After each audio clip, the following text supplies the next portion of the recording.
Kali ini cerita datang dari seorang mahasiswa yang sedang melakukan magang di salah satu kantor yang berada di Jalan Cendana, Bandung. Mahasiswa ini sebut saja namanya Rama, berdomisili di Jatinangor. Karena saking jauhnya dan harus pulang pergi, akhirnya Rama memutuskan untuk mencari kosan yang lebih dekat dari tempat di mana ia magang. Pagi itu, di akhir pekan Rama mencoba mencari-cari di seputar kantornya. Tepat juga ia bertemu dengan seorang wanita parubaya yang sedang menyapu di pekarangan rumah besar.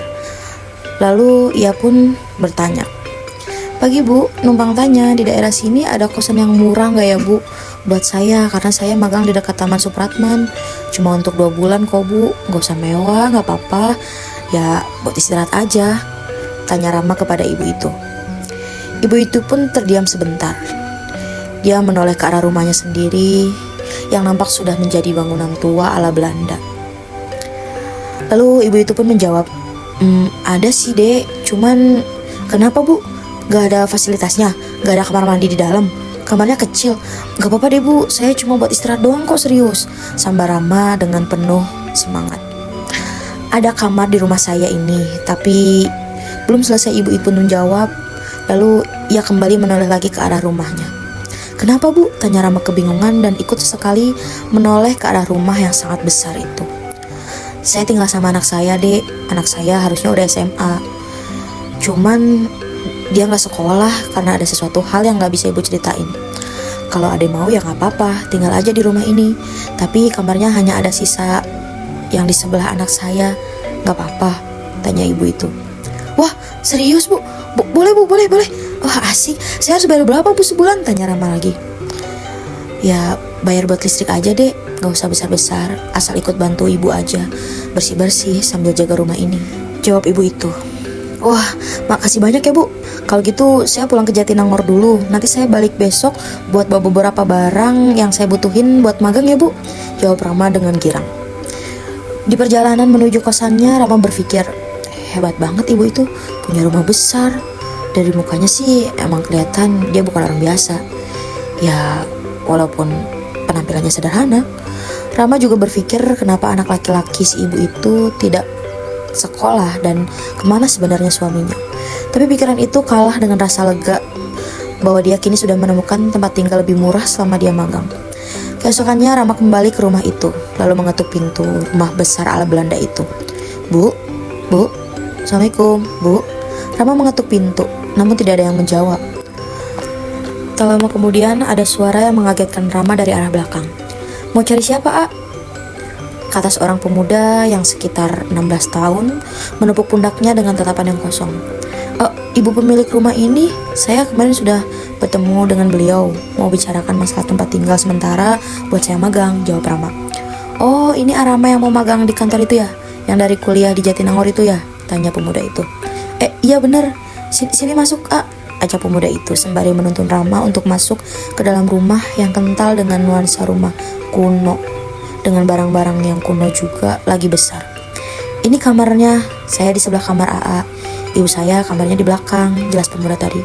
Oh iya Dek," jawab Rama sambil ia melihat sekeliling kamar. Sesekali dia menyentuh furnitur antik zaman Belanda.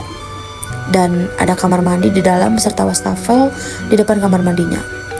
Dalam hati Rama bingung karena menurut dia ini mewah sekali, amat lengkap. Kenapa bengong? Nanti kalau ada apa-apa panggil Mas Winan aja ya. Dan kalau ada anak kecil, namanya Rose, dia perempuan, kadang juga ada temennya dari Winan, yaitu Evelyn atau Bert," jelas pemuda itu sambil meninggalkan kunci pintu dan keluar untuk menuju ruang tamu. Rama hanya menganggukkan kepala sembari masih melihat-lihat kamar dan furnitur yang menurut dia sangat klasik. Rama pun berpikir, kata ibu berdua sama anaknya, tapi kok kata anaknya banyak orang? Bodo amat deh, yang penting sekarang aku udah dapet tempat yang nyaman dan gak usah jauh-jauh bolak-balik Jatinangor. Malam itu hari pun semakin larut. Rama tidak kemana-mana, hanya diam di dalam kamar, menikmati kamar yang amat besar itu. Ketika itu terdengar alunan musik dansa dari luar kamar dan suara orang-orang yang sedang mengobrol dengan asyik diiringi tawa. Rama pun berpikir, mungkin teman-teman anak ibu sedang kumpul-kumpul. Tapi pikiran lain pun menyelimuti kepalanya. Kok anaknya gak sekolah? Kenapa ya? padahal gak ada cacat. Dia pun nyambut aku, memandu aku dengan komunikasi yang baik, nadanya juga baik. Kayaknya gak mungkin kalau dia anak nakal, pikir Rama. Mungkin ada alasan yang lain yang aku gak tahu, tepisnya lagi. Rama mencoba tidur karena keesokan harinya ia harus mulai magang kembali. Tetapi dia sedikit terganggu dengan musik yang makin lama makin keras nadanya. Obrolannya pun semakin tinggi. Tapi semakin lama Rama terasa aneh.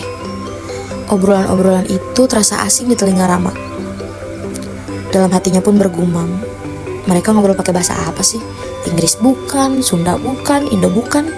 Aneh. Tapi Rama pun memaksakan untuk tertidur. Keesokan harinya, dia berangkat bertemu ibu di depan pintu utama seraya pamit. Rama pun menanyakan anaknya dan kejadian tadi malam. Hanya menanyakan, tidak ada protes karena dia sadar dia hanya tamu yang membayar sewa murah. Oh, itu tamu anak saya, jawab ibu itu sambil terlihat pucat tapi langsung melanjutkan menyapu. Rama bingung tapi dia buru-buru pergi karena takut terlambat. Malamnya sepulang magang, Rama menemukan ibu dan anak pemilik rumah sedang duduk di teras rumah. Ibu itu sedang membaca buku, sedangkan si anak sedang memakai headphone di kepalanya, seolah sedang mendengarkan musik sambil bicara atau bernyanyi dengan bahasa yang mirip sekali bahasa yang Rama dengar tadi malam. Hai bu, malam. Wih bu, anaknya lagi kursus bahasa ya? Atau lagi nyanyi-nyanyi pakai headphone seperti itu? Tanya Rama ramah kepada ibu. Ibunya hanya mengangguk dengan senyum tanpa jawab. Rama pun diam kebingungan, merasa canggung, dan memutuskan untuk bergegas ke kamarnya dan mandi. Sesampainya di kamar, betapa terkejutnya Rama. Ada seorang anak kecil yang sedang mengacak-acak meja tempat ia bekerja. Dia pun kebingungan dan anak itu bergegas lari meninggalkan kamarnya dan menuju si ibu pemilik rumah. Anak siapa itu? Oh, aku lupa kali ya kunci kamar. Atau mungkin itu anak yang namanya Ros. Pantas aja namanya Ros. Orang bule, pikir Rama. Rama pun menyalakan lampu kamar. Dia pun kembali kaget dengan rapihnya kamar. Padahal seingat dia sebelum berangkat tadi, kamarnya amat berantakan. Wah, baik banget. Bener baik banget si ibu, sampai diberesin kamar aku, pikir Rama. Setelah Rama selesai mandi, dia pun berbaring dan tertidur. Saking lelahnya hari itu, Rama tertidur dengan nyenyak. Namun di tengah-tengah tidurnya, Rama kembali terbangun mendengar suara musik yang sama seperti malam yang lalu. Suara musik dansa yang makin lama makin keras diiringi dengan suara obrolan-obrolan orang-orang dengan bahasa yang asing. Karena haus, Rama pun memutuskan untuk keluar kamar dan mencoba mencari sebotol air minum di warung depan rumah. Tapi betapa terkejutnya Rama ketika di tengah rumah ia melihat sekumpulan orang-orang Belanda, termasuk anak kecil yang ia dapati sepulang kerja tadi. Ya, Ros. Lalu tiba-tiba ada seseorang yang menepak pundaknya. Ternyata itu anak pemilik rumah. Mau kemana? Minum ya? Itu di dapur ada air putih, ambil aja. Ini teman-teman saya, saut anak itu. Oh iya dek, jawab Rama dengan gugup dan bergegas kembali masuk dan melusuri rumah untuk mencari di mana letak dapur dan mengambil air putih. Semua lampu sudah padam. Rama berjalan dengan pelan-pelan di bawah kegelapan. Tak enak rasanya kalau harus menyalakan lampu demi karena dia kehausan dan mencari air putih di dapur. Rama masih berjalan jauh ke belakang. Maklum rumah Belanda besar sekali. Ketika dia membuka pintu suatu ruangan yang ternyata adalah dapur, dia mencari dispenser air minum untuk meminumnya. Tapi dia hanya mendapati kendi besar yang terlihat. Dan karena haus, ia pun segera mengambil gelas dan menuangkan air, lalu segera meminumnya. Wah, segar banget. Tapi kok airnya agak bau gitu ya. Bodo amat deh, yang penting udah gak haus, pikir Rama. Dia pun bergegas untuk kembali ke kamar, tetapi langkahnya terhenti dengan suara rantai yang diseret ke keramik. Dia pun mencari sumber suara itu. Ketika merasa sudah dekat, ternyata sumber suara itu adalah rantai yang bergeser. Dia pikir adalah anjing peliharaan yang dirantai ke tiang rumah. Dia pun penasaran karena terlihat samar, rantai itu mengikat sesuatu yang hijau gelap, namun seperti ada warna merah. Dia pun terbelalak ketika melihat rantai itu adalah rantai yang mengikat kaki sosok seorang tentara. Dia pun menengadah mulai dari kaki, paha, semakin ke atas, darahnya semakin terkucur banyak. Tapi amat terkejutnya Rama, ternyata sosok itu adalah sosok tanpa kepala yang mengucurkan darah segar dan membasahi sekujur tubuhnya. Rama pun menjerit, gelas di tangannya pun terjatuh dan dia pun segera berlari menuju kamarnya. Dia menabrak beberapa barang karena dia berlari dalam kegelapan. Ketika sampai di ruang tamu, perkumpulan orang-orang Belanda itu amat membuat Rama semakin takut karena mereka adalah orang-orang Belanda yang sudah berlumuran dengan darah. Banyak luka sayatan-sayatan dan ada luka bakar di sekujur tubuh mereka. Rama pun tidak berpikir lagi, bukan ingin kembali ke kamarnya. Dia pun memutuskan untuk berlari sekencang mungkin keluar dari rumah itu.